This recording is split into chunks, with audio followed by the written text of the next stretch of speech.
Fala, pessoas amigas desse Brasilzão velho sem porteira e de fora do Brasil também. Tô chegando com aquele resumo esperto das principais notícias dessa terça-feira, 5 de setembro de 2023. Dia de acordar com a Polícia Federal na porta, bebê. Ao menos se você for um dos 53 golpistas que foram alvo da 16ª fase da Operação Lesa Pátria, que investiga os atos golpistas de 8 de janeiro. Vamos falar disso aqui e também vamos falar das mensagens do Mauro Cid. Quanto mais a imprensa descobre trechos das mensagens do celular dele, mais fica claro que ele sabia que estava fazendo coisa errada no esquema das joias. Sabe o que mais eu vou falar? Sobre as famosas imagens das câmeras de segurança do Ministério da Justiça que sumiram. A CPI pediu e recebeu imagens de 4 câmeras, mas o Ministério do Flávio Dino tem 185. O que aconteceu? Onde foram parar as outras imagens? Fica aí que eu te explico. 5 de setembro também foi dia do Lula falar bobagem sobre o STF, hein? Ele defendeu que o voto dos ministros do Supremo seja secreto. Será que ele tá querendo se livrar da pressão por ter indicado o Zanin e ele andar votando tudo contra o que defende os progressistas? Pois é, a gente vai analisar isso também. E mais, hein? O governo quer aumentar o limite de faturamento dos microempreendedores individuais, os MEIs. Se der certo, quase 500 mil de pessoas vão sair beneficiadas, pagando menos imposto. Se ajeita na cadeira aí, senta o dedo no like, engaja comigo e vamos nessa que já começou. Seguinte, a Operação Lesa Pátria da Polícia Federal chegou à 16ª fase, 2 dias antes do 7 de setembro. A operação tem como objetivo investigar e responsabilizar os apoiadores e os financiadores dos atos golpistas que ocorreram lá no dia 8 de janeiro em Brasília, quando o Palácio do Planalto, o Congresso Nacional e o Supremo Tribunal Federal foram invadidos e depredados por mais ou menos 5 mil golpistas que não aceitavam o resultado das eleições e queriam dar um golpe de Estado. Nessa nova fase da operação, a Polícia Federal cumpriu 53 mandados de busca e apreensão em 7 estados: Minas Gerais, São Paulo, Paraná, Santa Catarina, Tocantins, Ceará e Mato Grosso do Sul. A PF também apreendeu passaportes, bens e armas dos suspeitos e bloqueou valores das contas bancárias deles também. O ministro do STF, Alexandre de Moraes, foi o responsável por autorizar essas medidas. Segundo a PF, essa fase mira a indisponibilidade dos bens, ativos e valores dos investigados para garantir o ressarcimento ao erário público dos danos causados pelos golpistas. Sabe qual foi o prejuízo daquele quebra-quebra? Mais ou menos 40 milhões de reais. Além disso, a ação visa descapitalizar os financiadores dos atos para evitar que eles voltem a bancar outras manifestações antidemocráticas.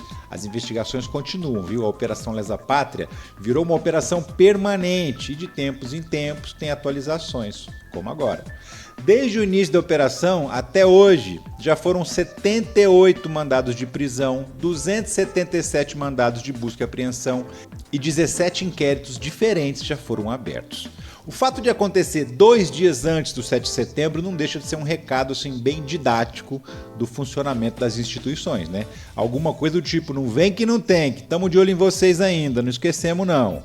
Pois é, o Flávio Dino, ministro da Justiça, elogiou a operação nas redes sociais. Ele disse o seguinte, abre aspas, o trabalho continua em defesa da nossa pátria em semana tão simbólica. Que nunca mais queiram rasgar a nossa Constituição e destruir o Estado Democrático de Direito. Fecha aspas. Os fatos investigados, em tese, são crimes de abolição violenta do Estado Democrático de Direito, golpe de Estado, dano qualificado, associação criminosa, incitação ao crime, destruição ou inutilização de bem especialmente protegido no caso das obras de arte. E vem muito mais por aí, porque a operação não acabou não, viu? E mudando de assunto, cada vez que vaza mais um trecho das mensagens do Mauro Cid, mais claro fica que ele tinha total noção de que estava fazendo coisa errada para ajudar o Bolsonaro a roubar as joias que pertencem à presidência da República. Agora, a Juliana Dalpiva, que é repórter do UOL, conseguiu acesso a mais um conjunto de mensagens entre o Mauro Cid e o Fábio Van Garten, que é advogado e assessora o Bolsonaro até hoje.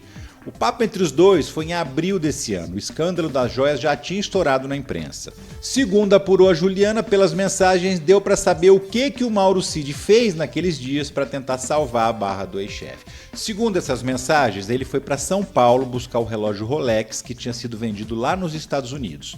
O advogado Frederic Wassef, que recomprou o relógio, mora em São Paulo e aproveitou um fim de semana para entregar para o Mauro Cid.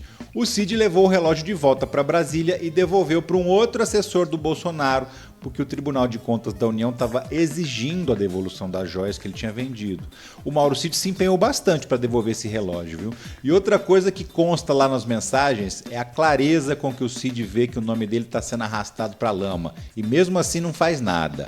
Ele recebeu uma mensagem do Van Garten com uma matéria, dizendo justamente isso, que o Bolsonaro estava arrastando as pessoas próximas dele para o buraco.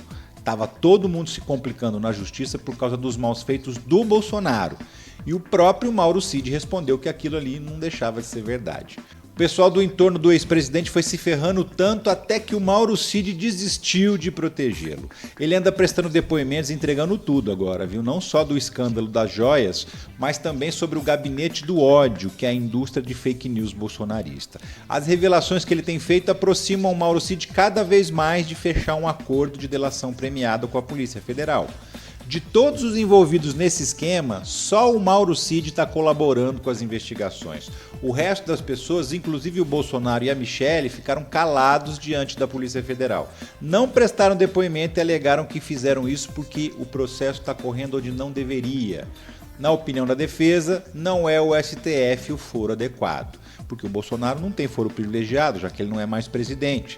A justificativa para esse processo continuar lá no STF é que têm sido encontradas provas que interferem diretamente em outras investigações que também estão correndo na Suprema Corte, como, por exemplo, o inquérito das milícias digitais. Quando isso acontece, é normal que o processo permaneça no Tribunal Superior.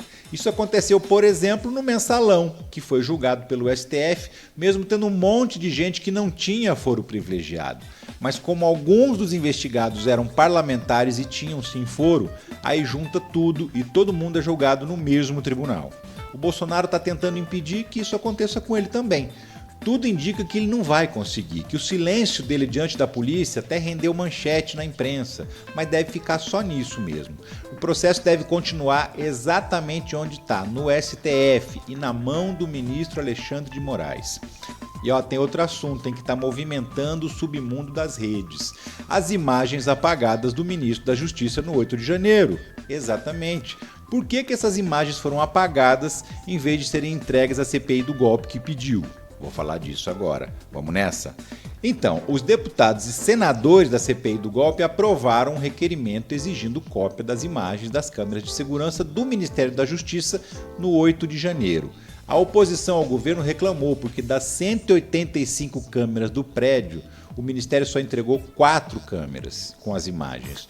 E aí começou uma nova teoria da conspiração, né? Por que as imagens foram apagadas? O que o ministro Flávio Dino teria a esconder? Pois então, a real mesmo é que o serviço de câmeras é terceirizado e o governo fez uma licitação e contratou essas empresas que vão operar o serviço nos prédios dos ministérios. E nesse contrato está previsto que essas imagens só ficam armazenadas por 30 dias e depois são apagadas. Tem ministério que é até menos. Na defesa, por exemplo, as imagens só ficam 15 dias guardadas e depois outras imagens são gravadas por cima. Isso acontece porque o armazenamento dos arquivos é muito pesado. Quando enche a memória, o sistema começa a gravar novas imagens em cima das antigas. E assim vai. Não é só no governo. Todo e qualquer lugar onde tem câmeras costumam armazenar as imagens no máximo 30 dias mesmo. É a praxe. Ricardo, você está passando pano pro Dino. Fala a verdade. Vou te provar que não. Primeiro, esse prazo de 30 dias de armazenamento consta nos contratos que foram assinados entre o governo e a empresa. E quem assinou esse contrato pelo lado do governo? Bolsonaro. A contratação foi feita em 2021. Quer outro exemplo? Também não existe mais as imagens do 8 de janeiro no sistema de câmeras do Senado. Também já foram apagadas pelo excesso de prazo. Para recuperar essas imagens, teria que ter pedido dentro desse prazo de um mês. Depois não adianta mais reclamar. Outro exemplo, as imagens do hacker reunido com o Bolsonaro no Alvorada e as imagens do hacker no Ministério da Defesa também não existem mais, pelo mesmo motivo. e ninguém nunca reclamou. As provas de que esses encontros aconteceram são as confirmações que o próprio Bolsonaro e o filho dele, Flávio, já fizeram. Mas as imagens mesmo não existem mais. Eles até negam o crime, mas confirmam que o hacker esteve com eles nesses dois lugares. Na então casa do Bolsonaro e no Ministério da Defesa. E por que a oposição não reclama que essas imagens sumiram? Porque não interessa, né? O negócio é confundir, não é explicar. Dia 5 de setembro também é o dia em que o Lula falou bobagem sobre o STF. Sim, ele participou daquele programa que ele faz na internet, conversa com o presidente, e disse lá que seria melhor para a segurança dos ministros do Supremo se os votos dele fossem secretos e não abertos, como são hoje. O argumento do Lula é que os votos abertos têm feito crescer uma onda de perseguições e ameaças aos ministros do STF. Então, em vez de combater a doença, que é a intolerância, o Lula propõe tratar só o sintoma, esconde os votos e acaba a violência. Seria uma boa ideia se não fosse por um motivo. É uma péssima ideia. E além de péssima, é impossível de ser colocada em prática. A Constituição brasileira privilegia o princípio da publicidade nos atos públicos. O segredo é que é exceção, não é o contrário. A impressão que dá é que o Lula está tentando se livrar das críticas por ter indicado o Cristiano Zanin, que deu quase todos os votos até agora do lado dos conservadores e justamente o contrário do que se esperava dele. E isso coloca mais pressão ainda em cima do Lula, né? Porque ele tem que indicar mais um ministro agora para o lugar da Rosa Weber, que se aposenta nesse mês. E como o Zanin tem votado contra as causas progressistas, o Lula tem sido pressionado a nomear alguém realmente progressista. E ele não está gostando dessa pressão não, viu? A fala dele sobre o voto secreto para os ministros deixa isso muito claro. Se o povo não soubesse como o Zanin votou, não haveria tanta pressão em cima do Lula agora. Mas na realidade o que pega mesmo não é como o ministro vota, mas sim a impunidade de quem não aceita esse voto e faz o que fez no 8 de janeiro, que joga rojão no prédio do STF, que ameaça e xinga ministro pela internet. Como nada acontece, cada vez mais pessoas se sentem incentivadas a fazer a mesma coisa. O que o Lula está propondo não é inventar a roda. Isso já existe, por exemplo, nos Estados Unidos. Lá, as decisões da Suprema Corte são anunciadas sempre em conjunto, nunca os votos individuais. Lá não é como aqui, que o ministro toma uma decisão individual e pronto. Essa decisão fica valendo por meses, até que o plenário decida se confirma ou não. De fato, isso não é bom porque individualiza demais as decisões da justiça e logo as decisões da corte mais importante do país, né? Hoje a gente fala, o Xandão mandou prender não sei quantos, o Barroso mandou bloquear os bens do fulano. Nos Estados Unidos isso não acontece. Todas as decisões são sempre em conjunto, mas lá também dá para saber como votou cada ministro. Eu concordo em tirar um pouco do protagonismo dos ministros do Supremo, acabar com essas decisões monocráticas ou pelo menos criar uma regra que limite isso, para não ter esse tipo de decisão toda hora. Mas esconder o voto dos ministros é totalmente contrário à Constituição. E na boa, não vai acontecer nunca. O Lula perdeu foi uma ótima oportunidade de ficar calado, viu? Ou de falar alguma coisa mais útil. Você concorda comigo ou discorda? Me diz aí no comentário que eu quero saber. E se você é microempreendedor individual ou conhece alguém que é, então fica ligado nessa notícia aqui. O governo criou um grupo de trabalho para discutir um reajuste na tabela de faturamento máximo de quem é MEI. A ideia é subir esse limite para permitir a formalização de quase 500 mil de microempreendedores que estão ali na clandestinidade ou estão pagando mais imposto do que deveria como microempresários. Um grupo de deputados ligados ao setor do comércio e de serviços está ajudando o governo nessa proposta, ajudando a elaborar um projeto de lei porque ele tem que ser aprovado no Congresso Nacional. Como é que é a regra hoje? Atualmente só se enquadra como MEI quem fatura no máximo R$ 88 mil por ano, o que dá-lhe uma média de R$ 6.750 por mês. Faz 5 anos que essa tabela não é reajustada. E isso, com a inflação alta nos últimos anos, você sabe, né? Comeu boa parte das vantagens de ser MEI. Agora o governo pretende aumentar esse limite para R$ 144.900 anuais. Isso dá uma média de R$ 12.076 por mês de faturamento para manter os benefícios de ser MEI. E que benefícios são esses? O principal é pagar pouco imposto.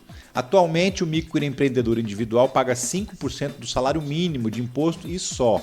Se ele estourar o faturamento, precisa deixar de ser MEI e virar microempresário. Aí o imposto aumenta e vira um percentual do faturamento, que vai variar dependendo do ramo do negócio, mas sempre fica mais caro. Agora a ideia é criar duas alíquotas para quem é MEI. Quem fatura até R$ 81 mil continua pagando 5% do salário mínimo, o que dá aí R$ 66 mais ou menos. E quem ganha entre 81 mil e o teto de 144 mil pagaria 1,5% dos 12.076, que é justamente o valor do teto mensal. Claro, calculado como uma média. Isso daria R$ 181 por mês. Se fosse uma microempresa, pagaria a partir de 6% do faturamento, no mínimo 4 vezes mais do que um microempreendedor individual. O projeto de lei está sendo construído e logo vai tramitar na Câmara. A expectativa é que ele seja votado ainda esse ano e que já entre em vigor em 2024. O que você acha disso? Mexe com você? Me conta nos comentários que eu estou te esperando.